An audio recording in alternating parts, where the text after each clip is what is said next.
सांप देखकर हंस रहा है, इंसान इंसान को डस रहा है। जब दोस्त ही जड़ें काटने लगे, मैं समझता हूँ कि इससे बड़ा कोई जुल्म नहीं है। दुश्मन हो वो भी नस्ली हो, जो आपके सामने सीना तान के खड़ा हो, वो ज्यादा खतरनाक है मुनाफिक जो आपके साथ बैठा हुआ है। वो आपको वहां मारेगा जहां आपको पानी नहीं मिलेगा, जैसा हुआ अमीर बलाज के साथ। जे ਤੁਹਾਡੀ दुश्मनी होवे तो एक पिस्तौल लाओ, जे ਤੁਹਾਡਾ यार होवे तो दो पिस्तौल लाओ। खंजर खोपा है दोस्ती के ऊपर, जो आपने खंजर खोपा है, जो एक लालच के तहत कि पैसा सब कुछ नहीं होता, क़यामत के दिन पैसा साथ नहीं जाएगा, ये आपके साथ अच्छे ताल्लुकात जाएंगे।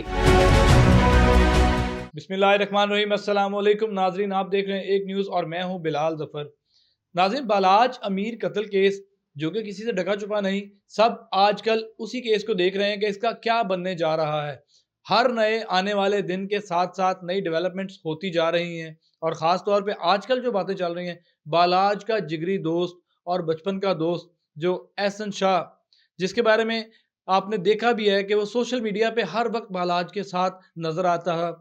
टिकटॉक पे बालाज के साथ उसकी तस्वीरें, वीडियोस चलती थी और वो अपने आईडी पे भी लगाता था। और उसके बाद जो इत्तलात मिली हैं, पुलिस ने उनको गिरफ्तार किया। गिरफ्तार करने के बाद ज़राए के मुताबिक जो इत्तलात बाहर निकली कि पैसों की खातिर उसने अपने दोस्त की रैकी दी और वो लुक़मा अजल बन गया। बालाज अमीर एक बहुत अच्छे ख़ानदान का, बड़े ख़ानदान का, पहलवानों के ख़ानदान का बच्चा था, जिसको आपके सामने ही कि उसके साथ क्या हुआ। एहसन शाह के हवाले से जो है, यंगस्टर्स में ख़ास तौर पे बड़ी मायूसी पाई जाती है कि दोस्ती अगर इस तरह होती है तो ऐसी दोस्ती से हमें दूर रहना चाहिए।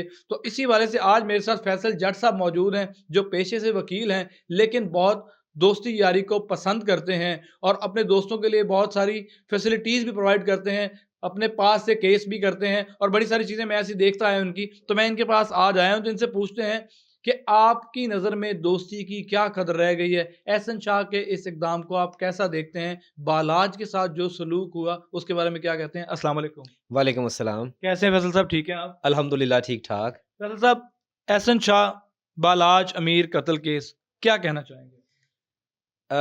मुझे तो ये बात करने से पहले मतलब दिल में कितनी वो तकलीफ़ है, मैं बयान नहीं कर सकता। शुरू करने से पहले एक बात कहूँगा। हज़रत अली अलैहिस्सलाम से किसी ने पूछा कि कोई आदमी कितना गरीब और अमीर कैसे पता चलता है? तो आपने फरमाया कि वो दुनिया का सबसे अमीर आदमी है जिसका एक मुख़लिस दोस्त होता है। जिसका कोई दोस्त नहीं है, वो दुनिया का सबसे गरीब इंसान है। और जब दोस्त ही जड़ें काटने लगे, मैं समझता हूँ कि इससे बड़ा ज़ुल्म, इससे बड़ा मैं समझता हूँ कि जो ये ढाया गया है ज़ुल्म, इससे बड़ा कोई ज़ुल्म नहीं है। कहते हैं कि जब आप दुश्मन हो वो भी नस्ली हो, जो आपके सामने सीना तान के खड़ा हो। हमारा कोई दुश्मन हमें पता है यार ये सामने सीना तान के खड़ा है। वो ज़्यादा खतरनाक है मुनाफिक जो आपके साथ बैठा हुआ है। वो आपको वहां मारेगा जहां आपको पानी नहीं मिलेगा, जैसा हुआ अमीर बलाज के साथ। ये वो पाकिस्तानी है जिसकी रिपोर्टिंग गैर मुमालिक भी कर रही है और हर आंख अश्कबार है। हर मेरे पास इतने क्लाइंट्स आते हैं, कल भी एक माँ जी आई हुई थी, वो कहती बलाज तो मेरा कुछ नहीं लगता, लेकिन उनकी आंखों से आंसू निकल रहे थे कि वो उसके 2 बच्चे थे, उसकी फैमिली थी और उसके मैंने कई बयान भी सुने। वो अपने चैनल्स पर और वीडियो पर ये पैगाम दे रहा है कि यार हम बदमाश नहीं हैं, हम काम करते हैं, हम गुड्स ट्रांसपोर्ट का हमारा काम है, पहलवानों का ख़ानदान है। हमने कभी भी ऐसा काम नहीं किया कि ये जो उसकी जान ले ली गई है, ये ज़ुल्म, ज़्यादती और इंतहा है। मैं समझता हूँ कि यारी दोस्ती पर ये धब्बा है। सांप देखकर हंस रहा है, बिलाल साहब, सांप देखकर हंस रहा है, इंसान इंसान को डस रहा है।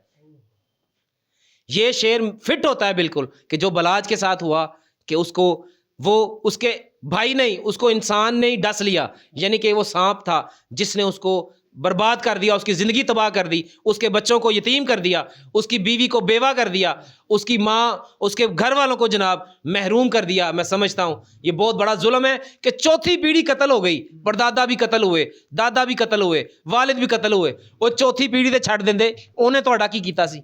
पढ़िया लिखिया मुंडा बाहरों बरतानिया चों आया, अपनी जिंदगी गुजार रहा सी, बिजनेस देख रहा सी, बच्चों नाल टाइम गुजार रहा सी, लेकिन शरीकां नूं नहीं सकून आया। यारी दोस्ती दे उत्ते जिहड़ा बड़ा वड्डा वार कीता, मैं समझना वा कि एहसन शाह दा नाम दुनिया ते लिखिया जाएगा कि कोई अगर यारी दी जदों यारी टुटेगी मिसाल देगा तो एहसन शाह दा नाम आएगा।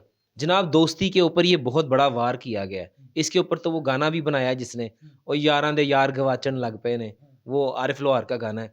वो सोच के दिल दुख गया रोंगटे खड़े हो गए कि यारी दोस्ती को इन्होंने जो टांग मारी है ना, पैसों के पीछे जो लालची हरकत की है इसने, हसन शाह ने, मैं समझता हूँ कि इस तरह की मिसाल हमने नहीं देखी कि कोई बंदा गंदा हुआ हो, इस तरह गंदा हो कि अपने ही दोस्त जिसके साथ बैठ के खाया जाए उसकी थाली में छेद नहीं करते। हम बचपन से ये कहावतें सुनते आए हैं कि यार जिद नाल बैठोगे ਉਹਦੇ ਨਾਲ बुराई ना करना, यार जिद नाल टुरोगे तुसी ਉਹਦੇ ਨਾਲ बुरा ना करना, अपना कोई मारेगा भी ते छावे मारेगा यार, कोई है कैसा अपना सी, कोई तू पैसिਆਂ ਦੀ खातिर।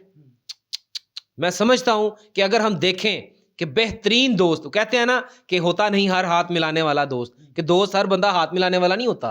गली में 100 लोग आपको गुजरते मिलेंगे कि हाल है जनाब, जट साहब, बिलाल साहब, कैसी तबीयत, वो अलग बात है। दोस्त वो होता है जो आपके साथ बैठ के खा लिया है। फिर एक मिसाल दी गई, पूछा गया कि किसी बंदे को जज करना हो तो क्या है, हमारे इस्लाम शरीयत ने इतनी अच्छी चीजें सिखाई हैं हमें कि आपने अगर किसी को जज करना है उसके साथ बैठ के खाना खाओ, आपको पता चल जाएगा कि वो कैसा है। या उसको जज करना है उसके साथ सफर करो। ओ यार, आप साथ बैठ के खा रहे हो, आप साथ बैठ के जनाब सफर कर रहे हो, आप जनाब यहां तक खबरें आई हैं कि वो खाना काबा में बैठ के भी अगर बलाज वो वीडियो बना रहा है, पैगाम दे रहा है, तो उसकी भी पल पल की खबर जनाब दुश्मनों को दे रहे हैं। मैं ये समझता हूं इसी तरह की एक मिसाल मिलती है, हमारे मुआशरे में बुराई पाई जाती है, लोग रिकॉर्डिंग करते हैं। अक्सर दोस्तों की बात हो रही है, आपकी मेरी बात हो रही, तीसरा बंदा रिकॉर्ड कर लेगा, वो रिकॉर्डिंग जनाब दूसरों को सुनाएगा। मैं ये समझता हूं कि इखलाकियात से गिरी हुई हरकत है किसी की रिकॉर्डिंग करना, किसी के बारे में खबर देना, किसी की रेकी देना और किसी को जान से मारने के लिए उसकी पूरी प्लानिंग करना। मैं समझता हूं कि एहसन शाह ने अपनी दुनिया भी खराब कर ली, आखिरत भी खराब की, और ये दोस्ती के नाम के ऊपर एक धब्बा हो गया है कि लोग दोस्ती करने से पहले ये सोचेंगे कि पिछले दिनों सोशल मीडिया पे एक बयान चल रहा था, वो इंटरव्यू आपने किया मेरा ख्याल, वो कह रहे थे यार जे ਤੁਹਾਡੀ दुश्मनी होवे तो एक पिस्तौल लाओ, जे ਤੁਹਾਡਾ यार होवे तो 2-2 पिस्तौलां लाओ, वो तुसी इंटरव्यू कर रहे सी। तो बड़ी वड्डी गल है। मैं कहता हूं कि वाकई अब सोचना पड़ता है कि यार वाकई कि हम सेफ हैं, हमारे दोस्त जो हमारे साथ बैठ के खा रहा है, क्या ये कल को हमारी पीठ पे छुरा खोप देगा? तो ये बहुत बड़ा सबक मिल गया है। अब हम भी सोचेंगे, हम भी सोचते हैं, वकला कहते हैं कि वकील कहते हैं जिस इंसान का बेहतरीन दोस्त होता है वो अमीर आदमी है, और जिस इंसान का वकील बेहतरीन दोस्त बनता है उसको कानूनी मदद देता है, हर जगह उसके साथ खड़ा होता है। अगर कोई पुलिस वाला दोस्त है तो वो उसकी पूरी हेल्प करेगा। लेकिन अब हम भी सोच रहे हैं भाई कि अगर हम ये जो नेकी करते हैं, दोस्तियां करते हैं, तो अब तो भाई डर लग रहा है कि ये क्या होगा, कि कोई किसी वक्त भी आगे आपको हमला करा देगा, कोई किसी वक्त आपकी सुपारी लेगा। ये लाहौर में गैंग वॉर सर उठा रहा है, दोस्ती से एतबार उठ गया, दोस्ती से एतबार उठ गया भाई। ये जो वाकया हुआ है ना, दिल भी टूट गया और दोस्ती से एतबार उठ गया यार। एहसन शाह का फ्यूचर क्या देखते हैं? कानूनी नुक्ता नज़र के मुताबिक एक रैकी देने की क्या सजा बनती है? देखें, अगर कोई भी मुखबर की क्या औकात होती है, सब तो पहले तो तुसी यह देखो, पाकिस्तान के मुआशरे में मुखबर की एक औकात जो है ना, मैं वो वर्ड नहीं यूज़ करता, कि वैसी उसकी औकात होती है कि जो कहते हैं ना, ये पैसे दे के कोई चीज़ करना, तो वो आप समझ लें कि क्या होता है। ये जो एहसन शाह का फ्यूचर है, तबाह है, जलीलो ख्वार है। और मैं कहता हूँ कि जब भी कोई दोस्ती में बदनामी या दोस्ती टूटने की मिसालें होंगी ना, तो एहसन शाह का नाम उनमें सर फहरिस्त होगा। सर फहरिस्त होगा। नाज़रीन, मैं आपको एक और चीज़ से आज आगाह करता हूँ कि बालाज अमीर के कत्ल होने से अगले दिन कुलों की तकरीब में जिस वक्त हम पहुँचे, एक न्यूज़ को ये एजाज़ हासिल है कि हम वहाँ सिर्फ कवरेज करने के लिए पहुँचे, तो एक न्यूज़ को ही इजाज़त दी गई अंदर जाने की। और जिस वक्त हम अंदर जाते हैं तो बालाज के कज़न ज़रबख्श से मेरी मुलाकात होती है, और ज़रबख्श से मैं कहता हूँ कि आपसे मैंने बात करनी है, क्योंकि आप उस वक़ूआ पे मौजूद थे, तो आपसे मैंने बात करनी है। तो ज़रबख्श की एहसन शाह के बारे में कमेंट्स आप सुनेंगे तो आप परेशान हो जाएंगे। उसने मुझे कहा कि बालाज के सबसे करीबी दोस्त एहसन शाह हैं और वो हमारे बड़े भाई हैं, उन्हीं का ही बनता है कि वो आपको स्टेटमेंट दें कि क्या वहाँ पे हुआ, क्या नहीं हुआ, क्योंकि वो ही सही बता सकेंगे, बालाज के बहुत करीबी दोस्त हैं। और इस तरह करके उसने उसको इज़्ज़त दी, और मैंने एहसन का इंटरव्यू किया, आज भी रिकॉर्ड पे वो इंटरव्यूज़ चल रहे हैं। तो सर, जो अल्फाज वहाँ पे एहसन शाह की जानिब से बोले गए, कुरान का जिक्र किया गया, खाना काबा का जिक्र किया गया, और उसमें उसने कहा कि मैंने अल्लाह को जवाब देना है कि बालाज ने रोज़ा रसूल को देख के दुरूद शरीफ भी पढ़ा, सलाम भी किया। इतनी बड़ी बातें हो रही थी, तो ये बातें भी सामने आ गई कि एहसन शाह ही मुलविस निकला। तो क्या फीलिंग, क्या चीज़ें लोगों के दिल में चल रही हैं ये चीज़ें देख के? भाई ये तो एक अजीब ही तजस्सुस से एक वो कौम पूरी तजब्जुब का शिकार हो गई है, दोस्ती के ऊपर धब्बा लग गया है। एहसन शाह, मैं कहता हूँ शर्मिंदगी इसकी होगी, इसको ना सर मुंह दिखाने की कोई जगह नहीं मिलेगी। ये पूरे पाकिस्तानी लोग देखें, ये जो अभी इलेक्शन हुआ है, लोगों ने अपना इजहार किया है, लोग इजहार करते हैं। मुआशरे में आप जिंदा कैसे रहेंगे आपकी इखलाकी कदर गिर गई है, आपने दोस्ती को नीचे गिरा दिया है, दोस्ती के नाम पर आप धब्बा हैं। मैं समझता हूं कि ये जो वाकया हो गया है, एक जान चली गई है, वो जान तो वापस नहीं आ सकती, लेकिन जो आपने खंजर खोपा है दोस्ती के ऊपर, जो आपने खंजर खोपा है जो एक लालच के तहत कि पैसा सब कुछ नहीं होता, क़यामत के दिन पैसा साथ नहीं जाएगा, ये आपके साथ अच्छे ताल्लुकात जाएंगे। और यार लोग मिसालें देते हैं कि यार तू मेरा यार है, मेरे जनाजे नूं तू कंधा देना है, ਉਹਨੂੰ ਮਨਾ ਲੈਂਦੇ ਨੇ ਜਾ ਕੇ। ਸਾਡਾ ਕੋਈ ਯਾਰ ਰੁੱਸ ਜਾਏ ਅਸੀਂ ਉਹਨੂੰ ਮਨਾ ਲੈਂਦੇ ਆ ਕਿ ਯਾਰ ਕੱਲ ਨੂੰ ਅਸੀਂ ਮਰਨਾ, ਸਾਰੇ ਜਨਾਜ਼ੇ ਨੂੰ ਤू कंधा देगा। और यार तू कैसा यार है, तू आप ही अपने यार का जनाजा बना देता। तो मैं कहता हूँ इसके ऊपर जितना भी बोला जाए कम है। मेरा दिल बड़ा दुखा है, बलाज की वीडियो देखी है, बलाज के बच्चों को देखा है, बलाज की पूरी उठना बैठना आना जाना, उसके अंदर गरूर नहीं था, उसके अंदर तकब्बुर नहीं था, उसके अंदर मैंने नहीं देखा कि वो बंदे ने कहीं गुंडागर्दी दिखाई हो, उसके अंदर आजिज़ी थी, उसके अल्फाज में आजिज़ी थी। वो जब एक बरतानिया से पढ़ा हुआ बच्चा आया है, वो यहाँ पे बदमाशी करेगा, गुंडागर्दी करेगा, वो आपके लोगों को कत्ल कराएगा।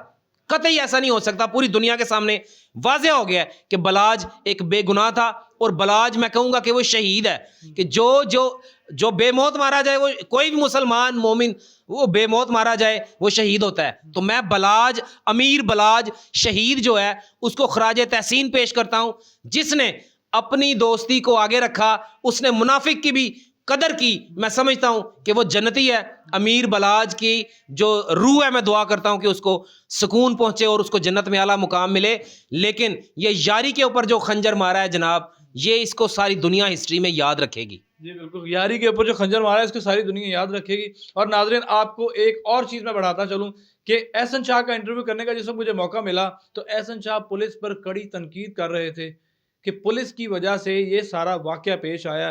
और मैं आपको उस पुलिस के बारे में बताता हूँ कि ये वो पुलिस है जिसने एहसन शाह को इन सारे मामलात के बावजूद उसके घर से जाके गिरफ्तार किया।